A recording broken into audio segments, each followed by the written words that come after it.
दोस्तों फिर से स्वागत है आपका मेरा इस चैनल लर्न इंग्लिश और टाइप में। दोस्तों जैसा कि मैंने आप लोगों को बोला था कि जल्दी हम टेंस की सीरीज़ शुरू करेंगे, तो आज से हम टेंस की सीरीज़ शुरू कर रहे हैं। तो सबसे पहले मैं आपको बताना चाहूँगा दोस्तों कि आप जब भी वीडियो देखते होंगे तो आप थोड़ा सा कन्फ्यूज होते होंगे, कोई वीडियो आगे तो कोई वीडियो पीछे आता है। तो मैं आपको बताना चाहूँगा कि आप प्ले लिस्ट में जाइए और वहाँ से आपको जिस टॉपिक पर वीडियो चाहिए वो आपको ईजिली समझ में आ जाएगा।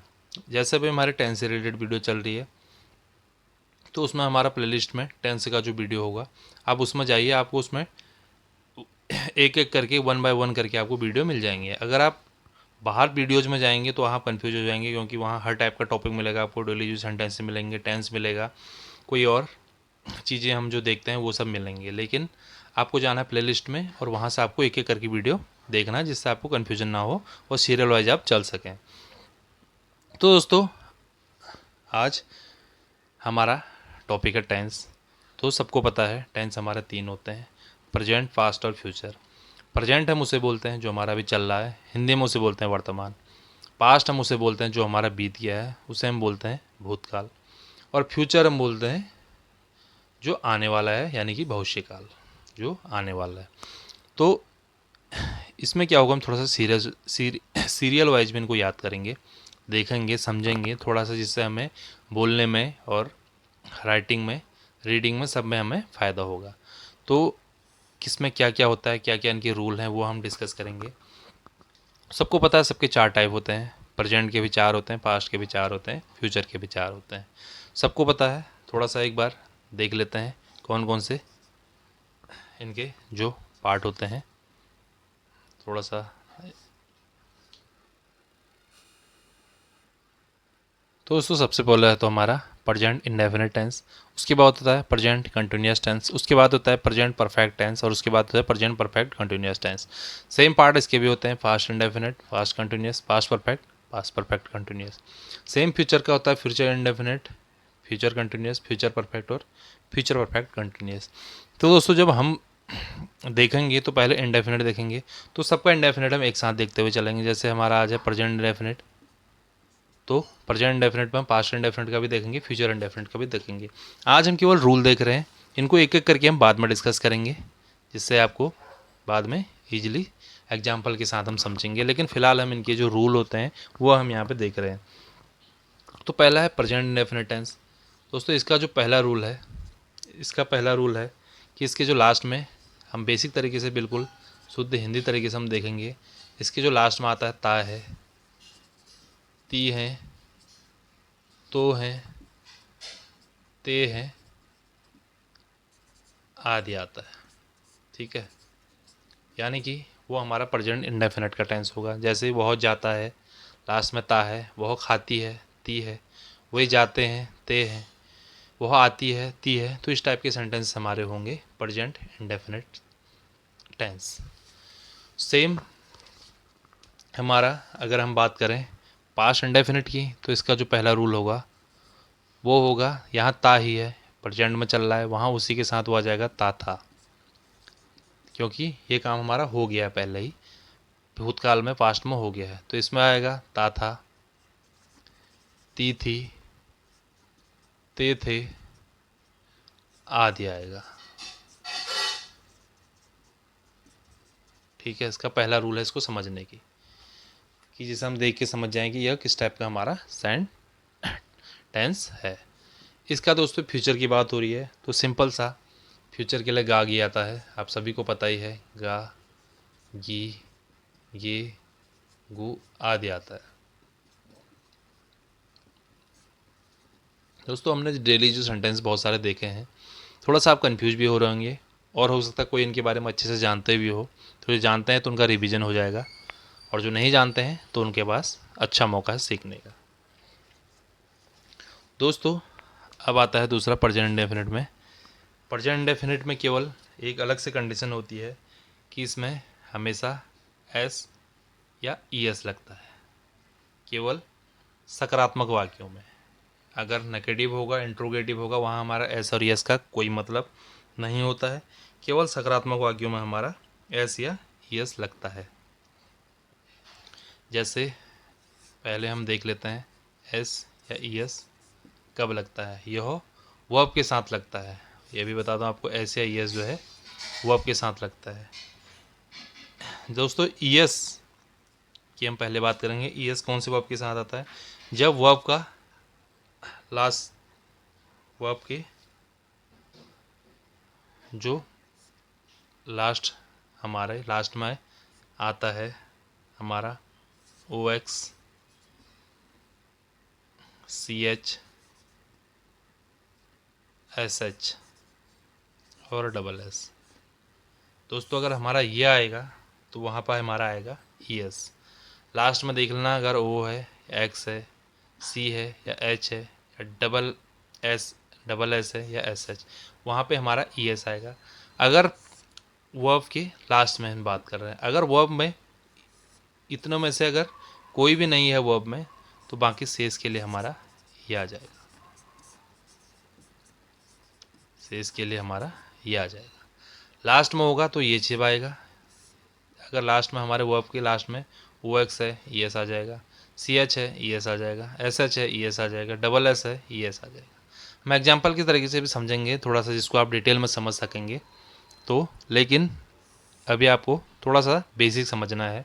और ये केवल प्रेजेंट इंडेफिनिट के सकारात्मक वाक्यों में आएगा। जहाँ पे नकारात्मक या नॉट या इंट्रोगेटिव कुछ पूछते हैं हम, उस टाइप आएगा, वहाँ पे एस या यस का कोई रोल नहीं होगा, वहाँ पे हेल्पिंग वर्ब आएगी। लेकिन जहाँ पर सकारात्मक वाक्य होंगे वहाँ पे केवल एस या ई एस का रोल होगा, वहाँ पे कोई भी हेल्पिंग वर्ब नहीं आएगी।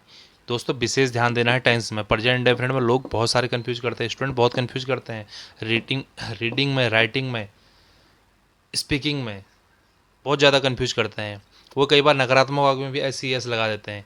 वो कई बार इसकी साइकिल जो होती है डू और डज सकारात्मक वाक्यों में लगता है, लेकिन नहीं, हमारा सकारात्मक वाक्यों में केवल एस या यस लगता है। ई एस इस केस में लगता है जो वर्ब के साथ अगर ये आता है, और इन वर्ब के साथ अगर ये नहीं है, बाकी शेष के लिए यस आता है। एग्जाम्पल के सीधा सीधा देखते हैं, आप देखते हैं गोज होता है, गोज, वह जाता है, हम बोलते हैं ही गोज। क्यों बोलते हैं गोज? गो हो गया, लास्ट में ओ है, लास्ट में ओ आया, इसलिए हमने इसके साथ यस लगा दिया। इस केस में हमारा गोज आता है, वो हम समझेंगे बाद में। इसका दोस्तों अगला हम देखेंगे अब इसमें हेल्पिंग वर्ब क्या है। इसमें हेल्पिंग वर्ब है दोस्तों डू और डज। इसकी हेल्पिंग वर्ब है दोस्तों डू और डज। जो इसकी हेल्पिंग वर्ब लगेगी वो केवल हमारी नकारात्मक, यानी कि जिसे इंग्लिश में बोलते हैं नेगेटिव या इंट्रोगेटिव या प्रश्नवाचक में लगेगा हमारा हेल्पिंग वर्ब। सकारात्मक में हमारा कोई भी हेल्पिंग वर्ब नहीं लगेगा, जिसे इंग्लिश में अफर्मेटिव बोलते हैं। और डज जो लगता है हमारा एक वचन के लिए लगता है, एक वचन। अभी हम शुद्ध हिंदी भाषा में समझ रहे हैं दोस्तों, बिल्कुल बेसिक से हम शुरू कर रहे हैं, जिसको इजीली समझ जाए, किसी को कोई दिक्कत ना हो। और डू आता है हमारा बहुवचन के लिए, यानी कि इंग्लिश में इसे सिंगुलर कहते हैं और इसे बहुवचन को इंग्लिश में प्लूरल कहते हैं। ठीक है दोस्तों, ये है। बाकी हम करते हैं इसकी बात, तो यहाँ बिल्कुल अलग होता है। यहाँ हम सकारात्मक वाक्यों में सेकंड फॉर्म लगाते हैं, हमेशा वर्ब की सेकंड फॉर्म लगाते हैं। ये समझना है दोस्तों आपको, यहाँ पे समझने वाली चीज़ें हैं। ता था, ती थी, ते थे, पहला है इसका। दूसरा इसका सेकंड फॉर्म आता है, जैसे यहाँ पे होता है हमारा बहुत जाता है, ही गोज आ जाएगा, पीछे से ये आता है। अगर यहाँ पे हो जाएगा बहुत जाता था, वह के लिए ही आएगा। जाना हमें पता है गो है, लेकिन उसकी आएगी सेकंड फॉर्म ही वेंट, बहुत जाता था, ही वेंट। ठीक है दोस्तों, यहाँ पे क्या आएगी, वो आपकी सेकंड फॉर्म आएगी केवल सकारात्मक वाक्यों में। यह भी आपको यहाँ पर देखना है, केवल जो सेकंड फॉर्म आएगी केवल सकारात्मक में आएगी। अगर फिर इसमें भी वही कंडीशन है, हमारा नकारात्मक होगा या नेगेटिव होगा, तो इसके लिए इसमें सिर्फ एक ही हेल्पिंग वर्ब है, वो है डिड। सबके साथ यही आएगी, चाहे एक वचन है, बहुवचन है, सिंगुलर, प्लूरल, कुछ भी हो, सबके साथ हेल्पिंग वर्ब डिड आएगी। केवल डिड हेल्पिंग वर्ब सकारात्मक में नहीं आती है, वहाँ पर हम सेकंड फॉर्म का यूज करते हैं। नेगेटिव या इंट्रोगेटिव में हम डिड का यूज करते हैं दोस्तों, ये हमें समझना है। प्रेजेंट का, सॉरी पास्ट का। अब है दोस्तों फ्यूचर इंडेफिनिट। फ्यूचर इंडेफिनिट में दोस्तों वैसे पहले सेल और विल का यूज करते हैं। पहले क्या था दोस्तों, आई और वी के साथ हम सेल का यूज करते थे, बाकी सेस के साथ हम विल का यूज करते थे। बट आज के एडवांस स्पीकिंग में हम अक्सर विल का यूज कर रहे हैं, या हम कह सकते हैं कि स्पीकिंग में हम अक्सर विल का यूज कर रहे हैं, राइटिंग में हम अभी भी सेल का यूज करते हैं। या आपके ऊपर डिपेंड है, आप सेल से यूज करो, विल से यूज करो, बट आपको नॉलेज दोनों की होना चाहिए। यह है दोस्तों सेल और विल का हम यहाँ पे यूज है हेल्पिंग वर्ब। तो यह है हमारा प्रेजेंट इंडेफिनिट। दोस्तों वीडियो ऑलरेडी हमारा 10 मिनट का हो गया है, लेकिन हम प्रेजेंट इंडेफिनिट हमने देख लिया। हम प्रेजेंट कंटिन्यूअस भी आज थोड़ा सा उसमें क्या क्या होता है वो भी हम देखेंगे यहाँ पे। तो दोस्तों सेकंड टेंस है हमारा कंटिन्यूअस टेंस। तो present continuous tense, past continuous tense, future continuous tense.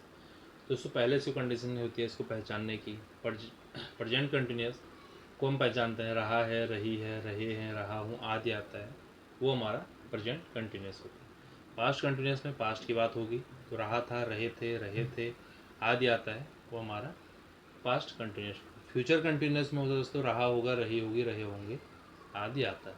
तो ये आपको समझ में आ गया होगा। यहाँ प्रेजेंट की बात हो रही तो रहा है, पास्ट की बात हो रही तो रहे थे, फ्यूचर की बात हो रही तो रहा होगा, ये हमारा कंटिन्यूअस है। दूसरा कंडीशन इसकी है दोस्तों, इसकी हेल्पिंग वर्ब। इसकी हेल्पिंग वर्ब, इसमें 3 हेल्पिंग वर्ब होते हैं प्रेजेंट कंटिन्यूअस में, इज, एम और आर। ठीक है दोस्तों। एक वचन यानी कि सिंगुलर के साथ हमारा इज आता है, केवल आई के साथ हमारा एम आता है, और बहुवचन यानी कि प्लूरल के साथ हमारा क्या आता है, आर आता है। और दोस्तों कंटिन्यूअस में एक चीज़ और होता है कि वर्ब की फर्स्ट फॉर्म के साथ हमेशा आईएनजी आती है। तीसरा जो इसमें होता है, वर्ब की फर्स्ट फॉर्म के साथ आईएनजी